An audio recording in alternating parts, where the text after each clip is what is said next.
우리가 읽은 이 마태복음 4장 1절에서 12절 말씀은 예수님이 시험을 받은 사건을 기록하고 있습니다. 그 중에 우리는 이 시간에 1절에서 4절까지 말씀, 예수님이 받은 시험 세 가지를 다 보지를 않고 한 가지, 예수님이 세 가지 중에 시험 받은 한 가지 말씀을 가지고 이 시간에 함께 은혜 받는 시간 되길 바랍니다. 이 마태복음 4장 1절에서 2절을 보면은 그때에 예수께서 성령에 이끌려 마귀에게 시험을 받으러 광야에 가사 40일을 밤낮으로 금식한 후에 줄이신지라 이렇게 말씀하고 있습니다. 예수님이 시험 받으시는 상황들을 비교적 간단하면서도 자세하게 설명을 해주고 있습니다. 예수님이 그때에 시험을 받았다 하는데 이 그때가 정말 중요한 시간입니다.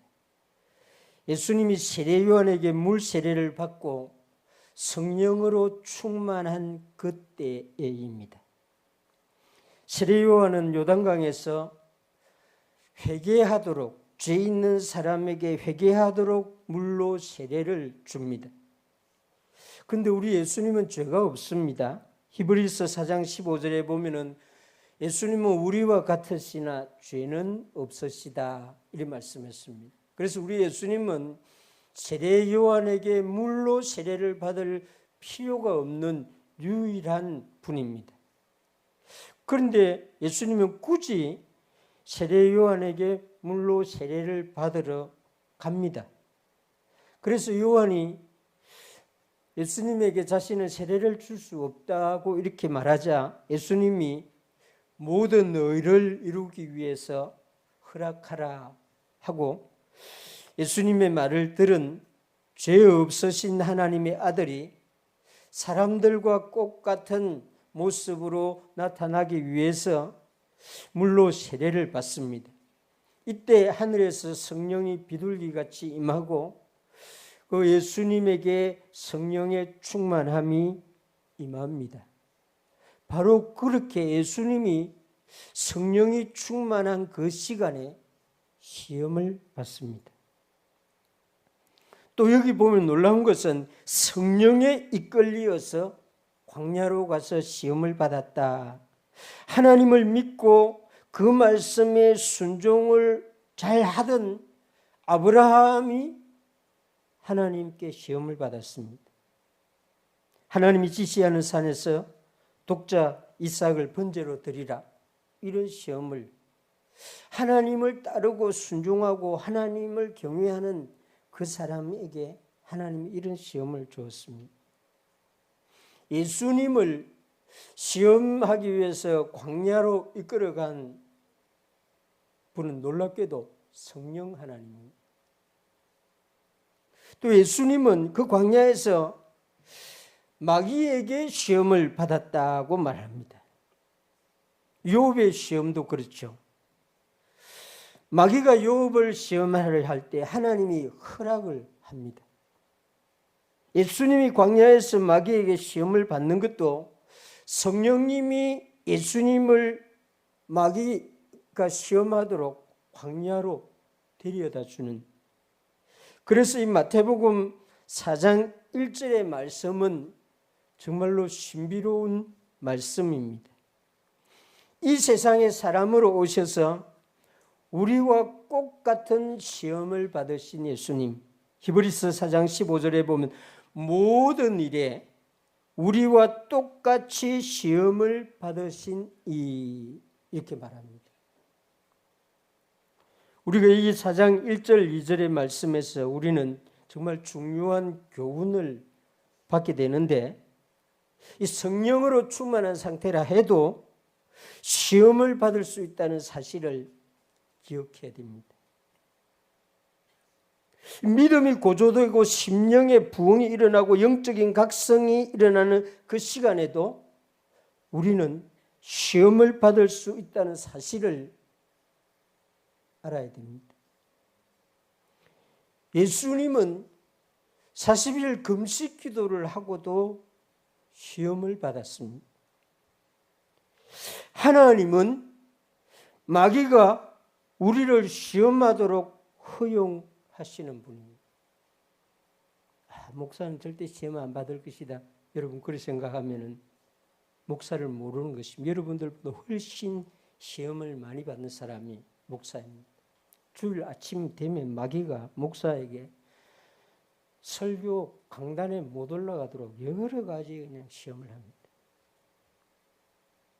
하나님이 우리에게 주신 일을 하기 전에 시험이 올 수 있다는 사실을 예수님이 지금 보여주고 있는 것입니다.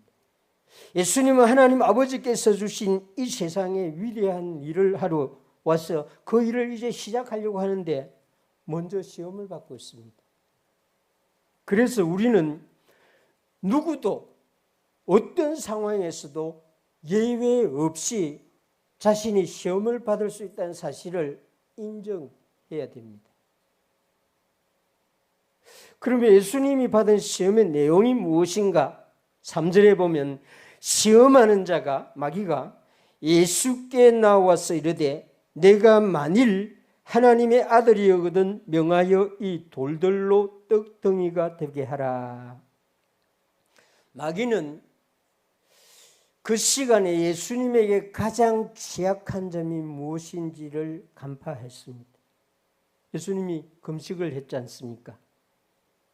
성령이 충만하고 물로 세례를 받고 그런 시간에 예수님에게 가장 약한 부분이 금식으로 인해서 배가 고픈 것입니다. 마귀는 예수님의 강한 성령이 충만해서 영적으로 강한 그 부분을 파고든 것이 아니라 내장 위에 먹을 것이 필요하다는 그 점을 간파하고 시험을 합니다. 먹는 문제, 이것은 첫 사람에게 마귀가 했던 시험이었습니다. 그때 마귀는 목적을 성취했죠. 뱀이 여자에게 이르되 너희가 결코 죽지 아니하리라. 너희가 그것을 먹는 날에는 너희 눈이 밝아져 하나님과 같이 되어 선악을 알 줄 하나님이 아심이라. 요한계시록 20장 2절에 보면은 이 뱀은 마귀요 사탄이라고 말하고 있습니다. 마귀는 첫 사람에게 이 먹는 문제를 가지고 넘어지게 했습니다. 목적을 이룬 것이죠. 사람에게는 이 먹는 문제, 마시는 문제가 항상 시험거리입니다. 하나님의 말씀에 순종하여 가나안 땅에 온 아브라함은 그 땅에 기근이 들자 애굽으로 거류하려고 내려갔습니다. 하나님에게 물어보지도 않고. 이삭도 흉년이 들자 애굽으로 그 아버지가 가던 그 길을 따라갔습니다. 그런데 하나님이 말렸죠. 애굽으로 내려가지 말고 그 땅에 머물라 했습니다. 에서는 들에서 돌아와서 심히 피곤했습니다. 배가 고팠죠.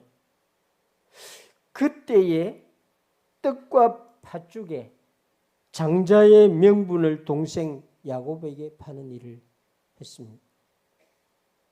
먹는 문제는 정말 믿음 좋은 사람도 감당하지 못하는 그런 시험 중에 하나입니다.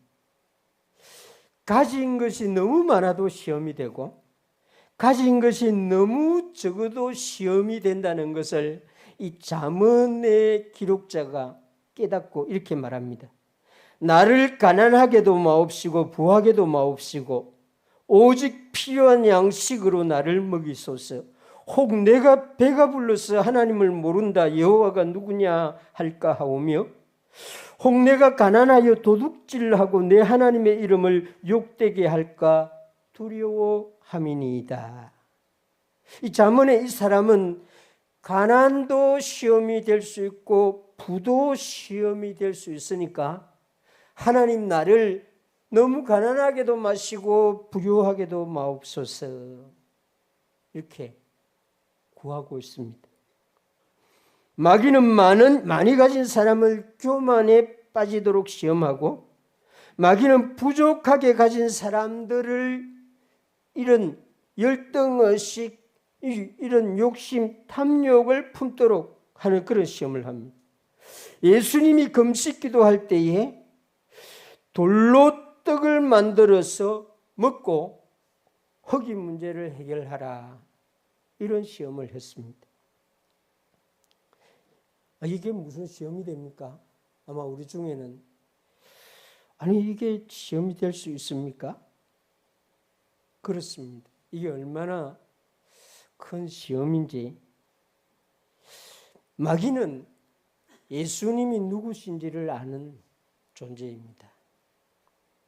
예수님이 돌을 가지고 떡을 만들 수 있는 분이라는 것을 마귀는 압니다. 예수님은 우리가 아는 대로 물로 포도주를 만들었잖아요. 보리떡 5개와 물고기 2마리로 5,000명을 먹이신 분이잖아요. 마귀는 예수님이 능히 그런 능력이 있다는 것을 아는 분입니다. 아는 존재예요. 그런데 마귀는 왜 이걸 가지고 예수님을 시험했을까요? 이게 왜 예수님에게 시험이 될까요? 마귀는 예수님의 능력을 비정상적으로 사용하라고 시험을 한 것입니다. 권력을 남용하라는 것이죠. 능히 예수님은 돌 가지고 떡을 만들 수 있는데 그 능력을 왜 그냥 가만히 두고 지금 배고픈데 그거를 하지 않느냐, 이런 식으로 시험한 것입니다. 힘을 남용하는 것은 불법이죠. 예수님에게 마귀가 불법을 시행하라고 시험한 것입니다. 자기를 과시하라는 거죠. 나는 이런 사람이야. 나는 이런 학교 나왔어. 나는 이런 차를 타고 다녀. 나는 이런 집에 살고 있어. 뭐 이런 식으로 마귀가 시험한 것입니다. 너를 돌로 떡을 만들어서 먹어서 배를 채울 수 있다는 것을 공포하라, 그런 시험을 한 것입니다. 우리에게도 이런 시험들이 수없이 이렇게 우리에게 다가오는데 우리는 그게 시험인지도 모르고 막 넘어지는 거죠. 남용하고, 아버지라고 해서 자녀를 함부로 하고, 어머니라고 해서 자녀를 함부로 하고, 다 그게 마귀가 하는 시험입니다. 자기를 과시하고 자기에게 주어진 권한을, 자기에게 주신 힘을 자기 마음대로 사는 거예요.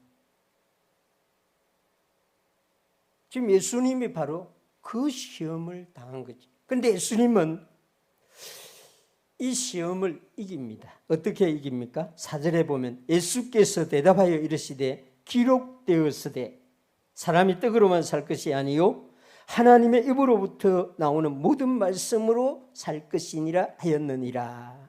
예수님이 어떤 방식으로 이겼는가 하는 것은 기록되었으되 하는 이게 중요합니다. 말씀으로, 기록된 말씀을 가지고 마귀를 대적하고 있습니다. 이 4절에도 그렇고 7절에도 그렇고 10절에도 기록되어 있다, 이렇게 말씀합니다. 하나님이 선지자들을 통하여 주신 말씀이 기록되어 있는 구약 성경이죠. 하나님이 사도들을 통하여 기록된 말씀이 신약 성경입니다. 하나님이 성령으로 감동하심으로 기록하신 말씀, 이 하나님의 말씀이 능력이 있습니다. 하나님의 말씀은 살아있고 활력이 있어 좌우의 날선 어떤 것보다 더 예리하여 혼과 영과 및 관절과 골수를 찔러 쪼개기까지 하며 또 마음의 생각과 뜻을 판단하시나니, 하나님의 말씀이 이런 능력이 있다는 것입니다. 이 복음은, 하나님의 말씀은 모든 믿는 자에게 구원을 주시는 하나님의 능력이 됨이라. 십자가의 도, 십자가의 가르침, 십자가의 말씀은 멸망하는 자에게는 미련한 것이요 구원을 받는 우리에게는 하나님의 능력이 됨이라. 이 하나님의 능력, 말씀이 하나님의 능력이라는 사실을 믿었던 사람이 있는데 놀랍게도 로마인 백부장이었습니다. 어느 날 이 백부장이 예수님에게 찾아와서 자기 하인을 고쳐달라고 말합니다. 그래서 예수님이 내가 가서 너희 집에 가서 고쳐주겠다고 이렇게 하자 백부장이 말합니다. 주여, 내 집에 들어오심을 나는 감당하지 못하겠습니다. 다만 말씀으로만 하옵소서. 그러면 내 하인이 낫겠습니다. 예수님이 말씀만 하면은, 예수님이 굳이 우리 집에까지 오지 않아도 내 하인이 나을 줄 나는 믿습니다. 그런 말입니다. 하나님이 내 눈에 보이지 않아도 하나님이 말씀하신 이 성경 말씀대로 될 것을 나는 믿습니다. 그런 거죠. 기록된 말씀, 성경대로 된다는 것입니다. 이 성경을 믿을 수 있기를 바랍니다. 예수님이 사탄에게 기록되었다, 이 말씀을 가지고 사탄의 시험을 이겼습니다. 그러면서 예수님이 덧붙여서 말하죠. 사람이 떡으로만 살 것이 아니요 하나님의 입으로부터 나오는 모든 말씀으로 살 것이다. 이 말씀은 예수님이 기록된 신명기 8장 2절에서 3절에 기록된 말씀을 요약해서 인용한 말씀입니다. 신명기 8장 2절 3절에 보면 너 하나님 여호와께서 이 40년 동안 내게 광야 길을 걷게 하신 것을 기억하라. 이는 너를 낮추시며 너를 시험하사 내 마음이 어떠한지 그 명령을 지키는지 지키지 않는지 알게 하려 하심이라. 너를 낮추시며 너를 줄이게 하시며 또 너도 알지 못하며 내 조상들도 알지 못하던 만나를 내게 먹이신 것은 사람이 떡으로만 사는 것이 아니요 여호와의 입에서 나오는 모든 말씀으로 사는 줄을 내게 알게 하려 하심이라. 하나님이 모세를 통해서 하신 말씀을 지금 예수님이 인용을 한 것입니다. 기록된 말씀을. 40년 광야의 길을 걷게 하신 것은 하나님이 이스라엘을 시험하신 것입니다. 이렇게 말합니다. 이스라엘 백성들이 마음이 어떠한지 시험했다는 것입니다. 그 명령을 지키는지 아니 지키는지 시험한 것이라고 합니다. 그러면서 하나님은 그 광야에서 만나를 주어서 먹고 살도록 하셨습니다. 모세는 40년이 지나고 이스라엘 백성들에게 우리가 왜 40년 동안 만나를 먹었는지 그걸 설명해 주는데 사람이 떡으로만 사는 것이 아니요 여호와의 입에서 나오는 모든 말씀으로 사는 줄을 내게 알게 하려 하심이라. 사람은 먹기 위한 목적으로 사는 사람은 아닙니다. 여러분들도 그렇죠. 먹기 위해서 사는 사람은 정말 사람이 아닐 거예요. 그럼에도 불구하고 그게 목적이 아니지만은 사람도 먹어야 됩니다. 먹기 위해서 사냥도 하고 먹고 살기 위해서 농사도 짓고 먹고 살기 위해서 대한민국이 이 창원에 산업공단도 이렇게 만들고 먹고 살기 위해서 우리는 직업훈련도 하고 그렇습니다. 목적은 아니지만은 우리 삶의 목적은 아니지만은 사람은 부득이하게 먹어야 합니다. 이스라엘 백성들이 모세와 함께 나간 그 광야에는 먹을 양식이 없었습니다. 물론 완전히 없었던 것은 아닙니다. 그 이스라엘 백성들이 간 광야에는 가족 단위로 작은 숫자가 먹고 살 만한 그런 양식은 그 땅에서 그래도 충족은 할 수 있었습니다. 모세의 장인 집안이 미디안 족속들이 광야 곳곳에서 그곳에서 양식을 획득해서 먹고 살았습니다. 그러나 모세와 함께 나간 이스라엘 백성들은 남자만, 전쟁을 할 수 있는 남자만 60만 3,550명. 성경은 너무 정확하게 설명. 여자와 아이들, 노인들까지 합한다고 하면은 우리가 생각하기로 300만이 넘습니다. 300만이면 부산 시민입니다. 부산 시민이 하루에 마시는 물의 양이 얼마일까요? 부산 시민이 하루에 섭취하는 이 쌀의 양은 얼마일까요? 뭐 상상이 좀 되죠. 이건 광야에서는 못 구합니다. 그런데 모세는 그걸 너무 잘 아는 사람입니다. 모세는 나이가 40될 때까지 애굽을 통치하는, 애굽 백성들을 먹이 살리는 방법을 공부했던 사람입니다. 우리나라 대통령도 그렇잖아요. 대한민국을 어떻게 먹이 살릴 것인지, 새만금을 이렇게 이제 어떻게 사용해서 이 나라 우리 다음 세대들을 먹여 살릴 것인지, 이거 대통령이 해야 될 일이잖아요. 모세도 그런 공부를 했습니다. 그런데 하나님은 그 모세를 광야에 40년 동안 살게 했습니다. 그래서 모세의 결론은 광야에서는 한 민족은 살 수 없다. 그걸 가지고 바로에게 와서 우리 백성들을 내보내달라 했습니다.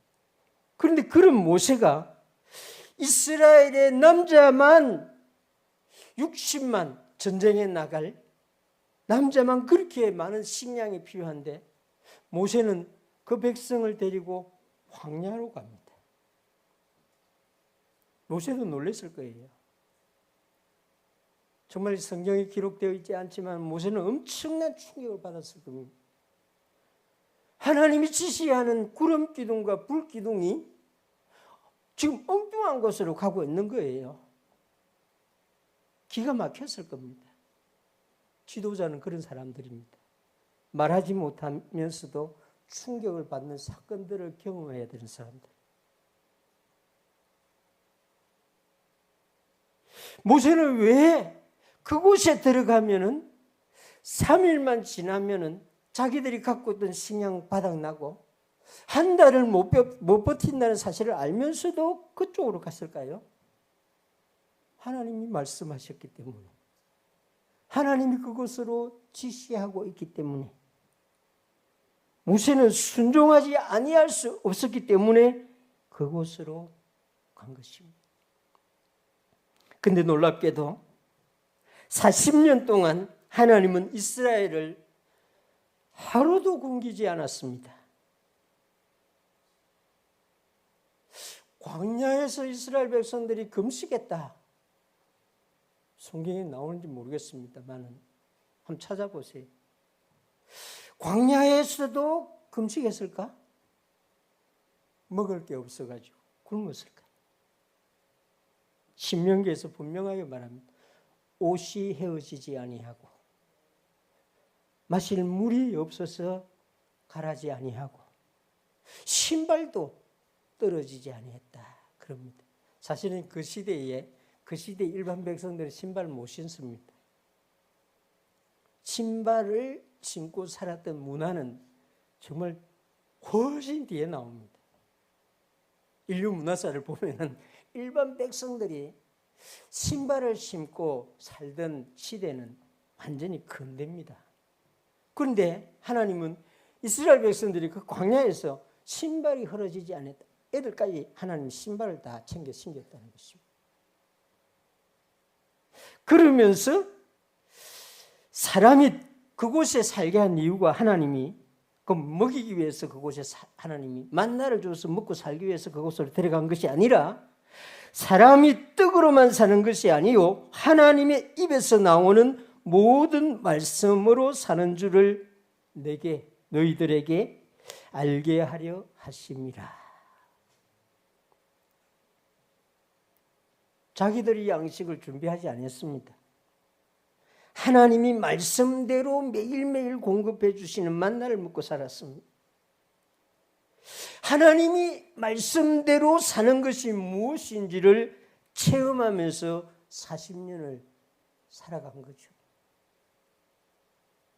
내가 이래서 내가 한 달 먹을 걸 버려서 먹고 산다 하면은 하나님이 나를 먹이신다는 걸 체험하지 못하면서 사는 사람입니다. 그런데 내가 일을 하지만은 하나님이 이렇게 신비하게 이번 달도 공급해 주시네. 1년 동안 하나님이 공급해 주시네. 이런 깨달음이 있는 사람은 하나님의 말씀대로 나를 먹이시는구나 하는 것을 체험하면서 사는 사람이 됩니다. 아마 우리 사역자들은 다 그럴 거예요. 특히 선교지에 나간 선교사님들은 대안 없이 나갑니다. 내일 어떻게 살 것인지, 내일 우리 자녀를 어떤 학교에 보낼 것인지 대안이 없습니다. 그냥 가야 되는 거예요.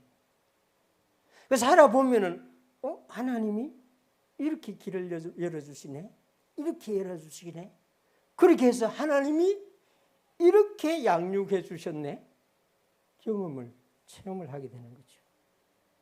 여러분들도 믿음으로 말씀을 따라 산다고 하면은 하나님이 우리 가족을 인도하셨습니다. 먹여주셨습니다. 이렇게 고백하게 될 것입니다. 이 말씀이 없는 상태가 어떤 상태인가를 선지자 아모스가 이렇게 말합니다. 주 여호와의 말씀이니라.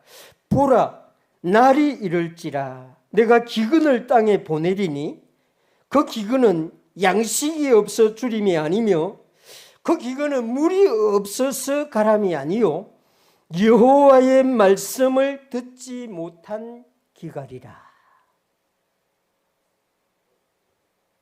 참 이런 기갈을 우리가 경험해야 되는데, 하나님의 사람은 하나님의 말씀으로 살아야 됩니다. 하나님의 말씀이 영의 양식입니다. 하나님의 말씀을 읽지도 듣지도 아니하는 사람은 실제로 그 영혼이 굶주리고 있습니다. 입으로 들어가는 음식을 먹지 아니하면 당장 뇌에서 인지를 합니다. 근데 우리 영혼은 뇌가 없어요. 그래서 인지를 못합니다. 영의 양식을 먹지 않아도 자기가 얼마나 허기져 있는지를 인지를 못해요. 이게 참 비극이죠. 하나님의 말씀을 읽지 않고 듣지 않고 이 영혼의 반응을 금방 느끼지 못하고 나타내지도 못합니다. 자기 영혼이 시들어가는데도 모릅니다. 결국 영적으로 허약해지고 영적으로 무능한 상태가 되는 것입니다. 그래서 예수님이 하나님이 말씀하셨다까지만 말해도 마귀를 이길 수 있는데, 예수님은 우리를 생각하시고 사람이 입으로 들어가는 양식으로만 사는 게 아니고 하나님의 입에서 나오는 모든 말씀, 영의 양식으로 살아간다, 이렇게 말하는 것입니다. 이 말씀을 이해할 수 있는 깨닫는 은혜가 여러분들에 있기를 바랍니다. 하나님은 우리가 말씀으로 살아가도록 만들었습니다. 이 세상에 어떤 피조물은, 어떠한 생명체도 하나님의 말씀으로 살아가야 되는지 살아가지 않아도 되는지 모르겠습니다. 성경이 말하지 않고 있기 때문에. 그러나 성경은 분명하게 말합니다. 사람은 하나님의 말씀으로 살아가야 되는 존재라고 말합니다. 하나님의 입에서 나오는 모든 말씀이 우리가 살아가는데 필수 양식이라는 것입니다. 육의 양식을 매일매일 먹으면서 우리는 영의 양식도 먹어야지. 이렇게 생각할 수 있는 은혜가 여러분들에 있기를 바랍니다. 우리 한국은 지금 육의 양식도 좋은 것을 먹으려고 정말 찾아다니지 않습니까? 검색을 하고 어디가 맛집인지, 또 우리 중년 이상 되는 분들은 칼로리가 어떤지 그렇게 계산을 하고 먹지 않습니까? 하나님 말씀도 그래야 됩니다. 아무 교회나 가가지고 아무 설교나 듣고 쓰레기를 그 영혼에 들여넣고 자기 마음대로 막 말하고 안 됩니다. 기형합니다. 영적인 기형아가 됩니다. 사실 우리 대한민국의 영적인 기형아가 얼마나 많은지요. 놀랍습니다. 아무 곳이나 대놓고 아멘합니다. 아멘 해야 되는 시간에 아멘을 해야 되는데 그때는 침묵하고 하나님의 말씀이 아닌 것이 아멘 할렐루야 하고 있습니다. 이 다 바른 걸 먹지 않아서 그렇습니다.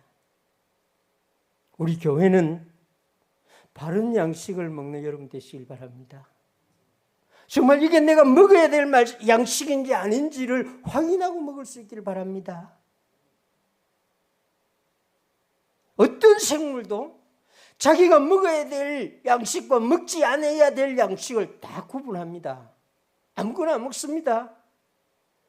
부모들이 가르쳐주지 않아도, 그 어미가 가르쳐주지 않아도 소가 독풀을 배고프다고 안 먹습니다.